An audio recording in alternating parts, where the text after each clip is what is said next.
জুলাই আগস্টের সকল শহীদদের যাদের আত্মত্যাগের বিনিময়ে আজকে আমরা যে এই খোলা প্ল্যাটফর্মে আমাদের অভিব্যক্তি প্রকাশ করতে পারছি, এজন্য তাদের প্রতি আমার আবারও গভীর শ্রদ্ধা এবং তাদের জন্য তাদের রুহের মাগফিরাত কামনা করছি। এবং যারা আহত সহযোগিতা আছেন তাদের প্রতি আমার কৃতজ্ঞতা। আমি সংক্ষেপে দুটি কথা বলতে চাই।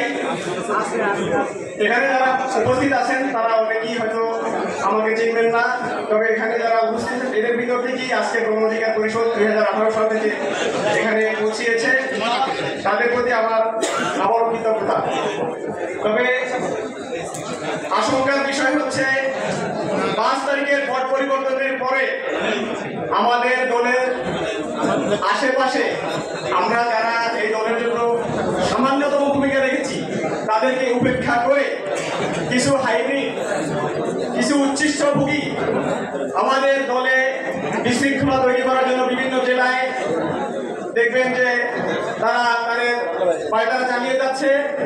তো সেসব বিষয়ে আমাদের কেন্দ্রীয় বডির এখানে যারা আছেন তারা এ বিষয়ে খেয়াল রাখবেন যাতে আমাদের একজন তৃণমূলের কর্মীও যেন কোনো ক্রমে উপেক্ষিত না হয়।